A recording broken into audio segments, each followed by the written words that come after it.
Kyoto, Japan, October 8, 1594. The acrid smell of burning wood mingles with something else, something that makes the crowd press closer despite their horror. You stand among them, shoulder to shoulder with merchants and peasants, samurai and servants, all united in their morbid fascination. The great iron cauldron sits like a black mouth in the center of the execution grounds, steam rising from its depths like ghostly fingers reaching toward the autumn sky. You can hear the oil bubbling. That sound, a low, persistent simmer that seems to crawl under your skin. The executioner's assistants feed the fire beneath, and with each fresh log, the flames dance higher, casting flickering shadows across the faces of the condemned. Two figures kneel before the cauldron, bound and guarded. A man, broad-shouldered despite his restraints, his dark hair matted with sweat and dirt, and beside him a child, perhaps 7 years old, his small body trembling, not from cold, but from a terror so profound it radiates from him like heat from the boiling oil. The man is Ishikawa Goemon. The child is his son. In moments they will both be lowered into that cauldron of death, and you will witness something that will haunt you for the rest of your days. A father's love transformed into both salvation and damnation, a final act of defiance that will echo through the centuries. But to understand this moment, you must first understand the man whose life led to this horrific end. You must step back into the shadows of a Japan torn apart by war, where honor and survival danced together on the edge of a sword, and where legends were born from the ashes of a burning world. Before diving into these forgotten stories of survival and suffering, if you enjoy learning about the hidden truths of history, consider hitting that like button and subscribing for more content like this. And please comment below to let me know where you're listening from. I find it incredible that we're exploring these ancient stories together from different parts of the world, connected across time and space by our shared curiosity about the past. The year is 1558, and Japan bleeds. The Sengoku period, the age of warring states, has turned the country into a battlefield where warlords fight for territory, power, and the dream of unification. It's into this chaos that a child is born, a child who will grow up to become either the greatest thief in Japanese history or its most beloved folk hero, depending on who tells the story. His name, they say, was originally Sanada Kuronoshin. Born to a samurai family in service to the Miyoshi clan in Iga province, he might have lived a life of honor and duty, serving his lord and dying with sword in hand. But fate, as it often does, had other plans. Picture a 15-year-old boy standing over the bodies of his parents, their blood seeping into the wooden floors of what was once his home. The men of the Ashikaga shogunate had come in the night, swift and merciless. His father, Ishikawa Akashi, had been marked for death. His crime was nothing more than being on the wrong side of a political divide that shifted like sand in a windstorm. The boy's hands shake as he grips his father's sword, still warm from the blood of his killers, but they are gone now, melted back into the darkness from which they came, leaving only corpses and the stench of violence. This is the moment Sanada Kuronoshin dies, and something else is born, something harder, angrier, more dangerous. He becomes a student of Momochi Sandayu, one of the most feared ninja masters of the Iga school. Here, in the mountain strongholds where shadows are weapons and silence is armor, the boy learns the arts that will make him legendary. He studies the way of the blade, the secrets of infiltration, the deadly dance of assassination that turns ordinary men into whispers in the night. But even in this world of discipline and death, his heart betrays him. They say he fell in love with one of his master's concubines, a woman whose name history has forgotten, but whose beauty must have been worth dying for. When Momochi Sandayu discovers the affair, there can be only one response: exile or death. The boy chooses exile, but not before stealing something precious from his master, a sword of legendary craftsmanship, a blade that seems to sing with its own inner light. It's a theft that will haunt him, a crime that brands him as a nuken, a runaway ninja, a man without honor or home. And so Sanada Kuronoshin disappears into the mists of history, and from those mists emerges Ishikawa Goemon, a name that will become synonymous with both terror and hope, depending on whether you counted yourself among the rich or the poor. The Kansai region in the late 16th century is a place where wealth flows like water to those who know how to channel it.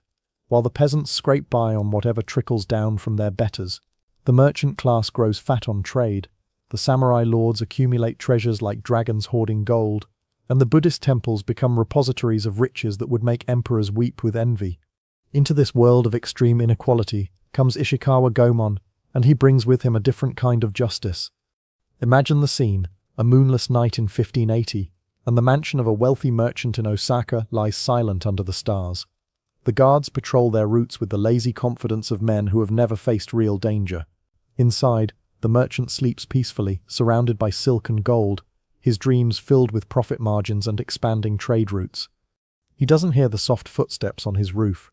He doesn't see the shadow that detaches itself from the darkness and flows through his window like liquid night. He only awakens when he feels the cold steel of a blade against his throat and looks up into eyes that seem to hold all the fury of the dispossessed. "Your money or your life," Goemon whispers, but his voice carries the weight of something deeper than simple theft. This is not just robbery, it's redistribution. The merchant's gold, earned from the sweat of farmers and the labor of craftsmen, will find its way back to those who need it most. By dawn, the merchant's strongboxes are empty, and in the villages outside Osaka, mysterious gifts begin to appear. A bag of rice on a widow's doorstep, silver coins pressed into the hands of a crippled beggar, medicine for a sick child, paid for with gold that bears the mark of the merchant's personal seal. This is how legends are born, not in the grand halls of power, but in the quiet moments of kindness that follow acts of defiance. Goesum and Handis' band of followers become ghosts in the night, striking at the wealthy and powerful, redistributing their wealth to those who have nothing. The common people begin to whisper his name with something approaching reverence. Here, finally, is someone who understands their struggles, someone willing to risk everything to right the balance of a world that has tilted too far toward the powerful.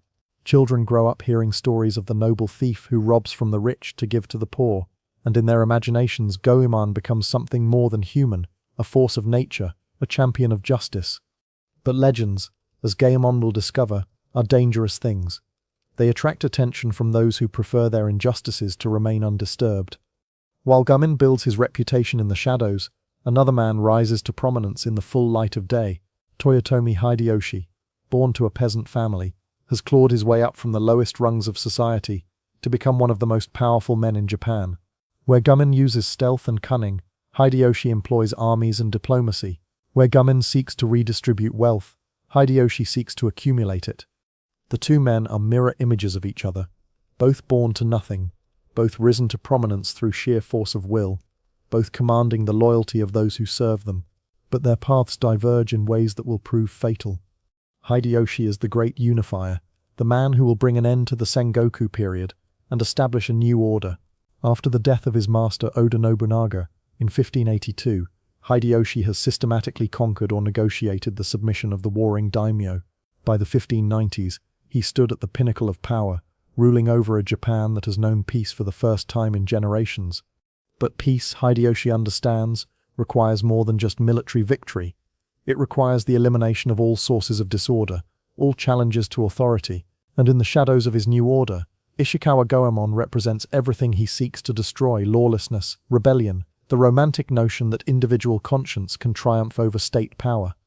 The inevitable confrontation comes not through any grand design, but through the kind of personal tragedy that turns political enemies into blood enemies. Goemon's wife, Otaki, a woman whose beauty was said to rival that of the court ladies, is taken by Hideyoshi's agents. Some say she was killed for her husband's crimes. Others claim she died trying to protect their son from capture. What matters is not the exact details of her death, but the rage it kindles in Goemon's heart. The man who had been content to steal from the wealthy and redistribute their gold now thirsts for something more fundamental: revenge. Fushimi Castle, Kyoto, September 1594. The castle sits like a crown jewel on the hill, its white walls gleaming in the moonlight. Inside, Toyotomi Hideyoshi sleeps the sleep of the powerful, surrounded by layers of security that would make infiltration seem impossible to anyone but a master of the shadow arts. But Goemon has spent decades perfecting the art of the impossible. He moves through the castle like a ghost, his training under Momochi Sandayu serving him well, past the outer guards, through the maze of corridors, up the stairs that lead to the private chambers of the man who rules Japan. The room is surprisingly simple for such a powerful man. Hideyoshi lies on his futon, breathing deep and regular. For a moment, Goemon simply watches him, this peasant who became a king, this man who has united Japan under his will. In sleep, he looks almost innocent, a small man with weathered features and greying hair, nothing to suggest the iron will that has reshaped a nation. Goemon draws his blade, the stolen sword that has been his companion for so many years. The steel catches the moonlight and seems to glow with its own inner fire. One quick thrust, and the tyrant will be dead. Japan will be free of his oppression, and Otaki will be avenged. But as he raises the weapon, his foot catches the edge of a small table. A bronze bell, placed there for decoration or ceremony, tumbles to the floor with a sound like thunder in the silence of the night. The effect is immediate and catastrophic. Guards pour into the room from hidden alcoves, their swords already drawn. Hideyoshi bolts upright, his eyes wide but already calculating. In seconds, Goemon finds himself surrounded, his blade at the throat of a man he can no longer kill. "So," Hideyoshi says, his voice remarkably calm for a man who has just awakened to find an assassin at his bedside. The great Ishikawa Goemon finally shows his face. "I had wondered when you would come for me." Goemon says nothing. There is nothing to say. He has failed, and failure, he knows, means death. But not just death, something worse. Something that will make death seem like a mercy. The trial, if it can be called that, is swift and predetermined. Goemon stands before Hideyoshi in the great hall of Fushimi Castle, his hands bound, his head held high. Around them, the court officials and military commanders watch with the hungry eyes of men who know they are witnessing history. Hideyoshi, seated on his throne, studies the man who tried to kill him with something that might almost be admiration. Here, after all, is a worthy enemy, a man who nearly succeeded where so many others have failed. "Ishikawa Goemon," Hideyoshi announces, his voice carrying to every corner of the hall. "You stand accused of theft, banditry, and the attempted assassination of the rightful ruler of Japan. How do you answer these charges?" Goemon's response is said to have been magnificent in its defiance. Looking directly into Hideyoshi's eyes, he speaks not as a criminal begging for mercy, but as a man who has lived by his own code and is prepared to die by it. "I am guilty of all you have named," he says, his voice strong and clear. "I have stolen from the rich to give to the poor. I have defied the laws of those who would grind the weak beneath their heels. And yes, I have tried to kill you, because you are a tyrant who has forgotten that power exists to serve the people, not to dominate them." The court erupts in shocked murmurs. No one speaks to Hideyoshi like this. No one challenges his authority so directly. But Gospon is not finished.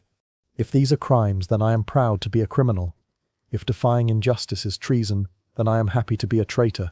Do what you will with me, but know that others will follow in my footsteps. The poor will always need champions, and tyrants will always breed rebellion." Hideyoshi's face remains impassive throughout this speech, but those who know him well can see the fury building behind his eyes. This is not just defiance, it's a direct challenge to everything he has built, everything he represents. "You speak of justice," Hideyoshi replies, his voice dangerously quiet. "But justice requires order, and order requires that those who break the law face consequences. You have lived by violence, Ishikawa Goemon. Now you will die by it." The sentence, when it comes, is so shocking that even the hardened courtiers gasp. Death by boiling, a punishment so rare and so terrible that it is reserved for only the most heinous crimes. But Hideyoshi is not finished. "And since you claim to be a champion of the people," he continues, "let us see how much you truly love them. Your son will share your fate. He will die as you die, slowly and in agony, so that all who witness it will understand the price of defying the rightful order." Now finally, Goemon's composure cracks.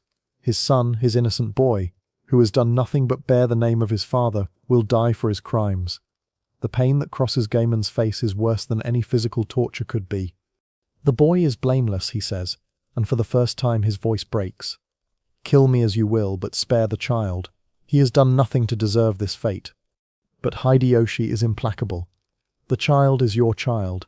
He carries your blood, your name, your legacy of defiance. Japan will be better without both of you."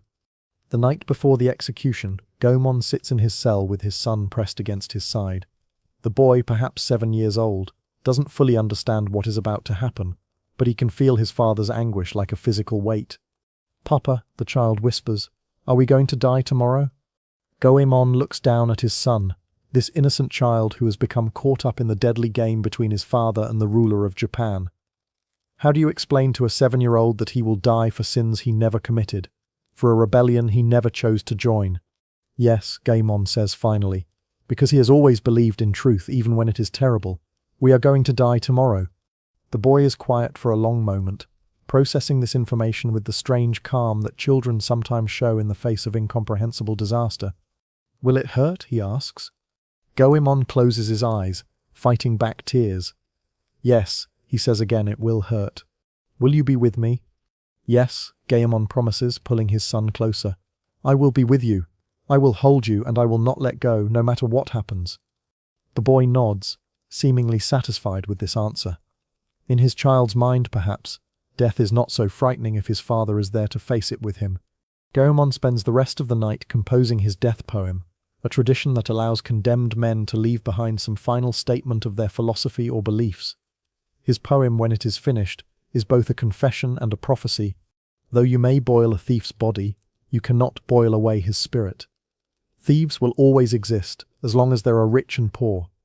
It is a poem that speaks not just to his own fate, but to the eternal struggle between the powerful and the powerless, the rich and the poor, the rulers and the ruled.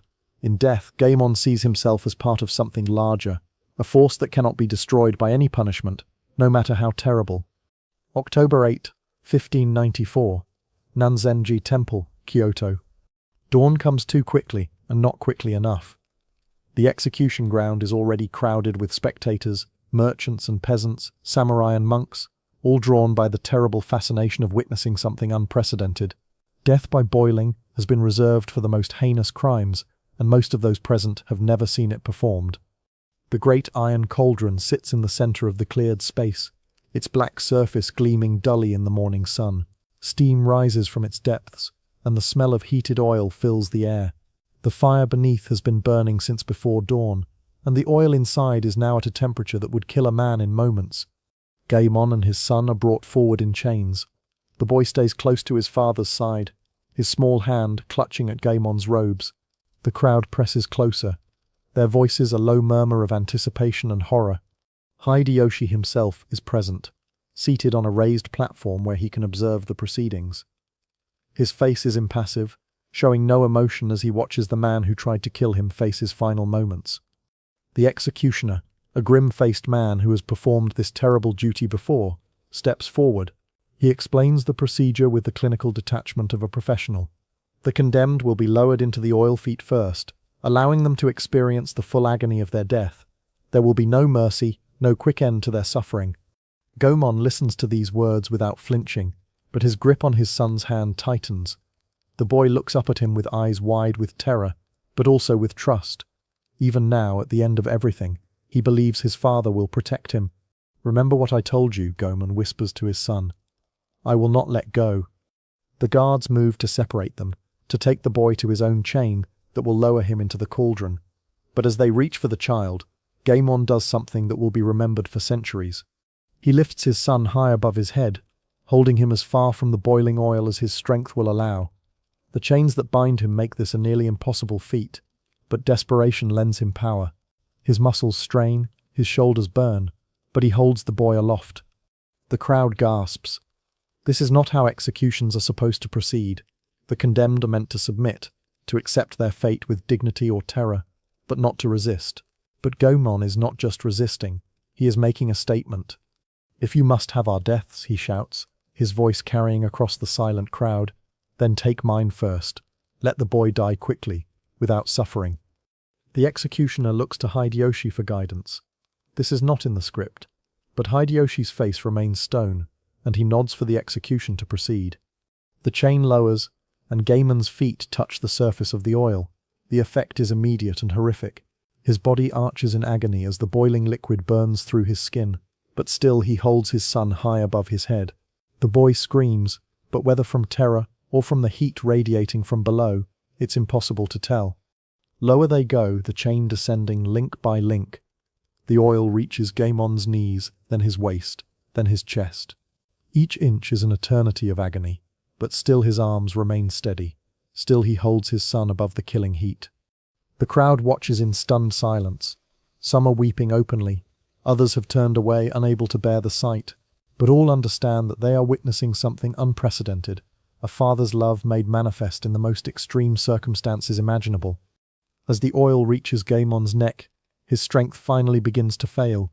His arms tremble, and the boy begins to slip, But instead of letting his son fall into the boiling cauldron, Gaemon does something that will haunt the witnesses for the rest of their lives.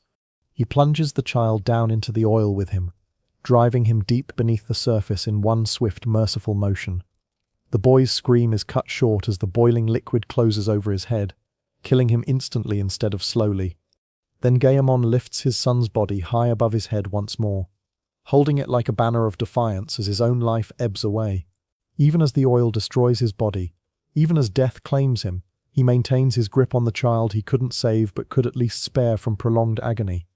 The last image the crowd sees is Gaemon's face, burned and dying but still defiant, his eyes fixed on Hideyoshi with an expression of such concentrated hatred that those who witness it will claim they felt the temperature drop. Then he sinks beneath the surface, taking his son with him, and the terrible spectacle is over. The execution of Ishikawa Goemon and his son was meant to be a demonstration of the price of defying authority. Hideyoshi intended it as a warning, a spectacle so terrible that it would crush any thoughts of rebellion in the hearts of those who witnessed it. Instead, it became something else entirely, the image of a father sacrificing everything to protect his child, even in the face of death, resonated with the common people in ways that Hideyoshi never anticipated. Far from destroying Gaemon's legacy, the execution transformed him from a notorious bandit into a folk hero of mythic proportions. The story spread across Japan like wildfire, growing in the telling. Goemon became not just a man but a symbol, the embodiment of resistance to tyranny, of love for family, of the eternal struggle between the powerful and the powerless. His death poem, smuggled out of his prison cell, became a kind of anthem for the dispossessed. In the years that followed, other thieves and rebels would claim his name, carrying on his legacy of stealing from the rich to give to the poor. The authorities would capture and execute these pretenders, but it didn't matter. The idea of Gaemon had become more powerful than the man himself. The large iron bathtub came to be called a Goemon Buro in his honor, a darkly ironic tribute that transformed the instrument of his death into a symbol of cleansing and renewal. Every time someone took a hot bath, they would remember the man who died in boiling oil for the crime of loving justice more than life. Kabuki theaters would immortalize his story in plays that drew crowds for centuries. Artists would paint him as a hero of superhuman strength, capable of feats that no mortal man could achieve. Writers would craft novels about his adventures, each more fantastical than the last. But perhaps the most enduring legacy of Ishikawa Goemon is the question his life and death pose. In a world where power is concentrated in the hands of the few, where the rich grow richer while the poor struggle to survive, what is the proper response? Is it submission to authority, or is it rebellion in the name of justice? Goemon chose rebellion, and it cost him everything. Yet in losing his life he gained something that Hideyoshi, for all his power, could never possess: immortality in the hearts and minds of the people. 4 centuries have passed since Ishikawa Goemon and his son died in that boiling cauldron, but the questions their deaths raise remain as relevant today as they were in 1594. The world has changed beyond recognition. We have technologies that would seem like magic to the people of the Sengoku period, governments that claim to represent the will of the people, systems of law that promise justice for all. Yet the fundamental inequalities that drove Goemon to rebellion persist. The rich still grow richer while the poor struggle to survive. Powerful people still escape consequences for their actions, while the powerless suffer for crimes they didn't commit. The machinery of oppression has become more sophisticated, but it has not disappeared. And so the legend of Goemon endures, not as a historical curiosity, but as a living challenge. He reminds us that there are times when the laws of the state conflict with the laws of conscience, when the demands of justice require us to risk everything we hold dear. He also reminds us of the terrible price such choices extract. Goemon's rebellion cost him his life, his family, and any chance of seeing the world he fought to create. His son died for his father's choices, an innocent victim of a war he never chose to join. The image of that final moment, a father holding his dying son above his head, defying his executioners even as his own life slipped away, remains one of the most powerful symbols of both love and loss in human history. It shows us what we are capable of in our finest moments, and what we are willing to sacrifice for the things we believe in. In the end, perhaps that is the true legacy of Ishikawa Goemon. Not the theft or the rebellion, but the reminder that there are things in this world worth dying for, and that the greatest tragedies often arise from the collision between love and justice, between the desire to protect those we care about and the need to fight for what is right. The man who was boiled alive with his son became something more than a historical figure. He became a mirror in which we can see our own souls, and a question that each generation must answer for itself. When faced with injustice, will we submit or will we resist? And if we choose resistance, are we prepared to pay the price? The iron cauldron has long since cooled, but the fire that drove Ishikawa Goemon to his death burns on, waiting for the next person brave enough or foolish enough to pick up the banner he left behind. In the quiet moments after midnight, when the world is still and the powerful sleep peacefully in their beds, some say you can still hear the echo of a father's love, ringing out across the centuries, defiant, unbroken, eternal.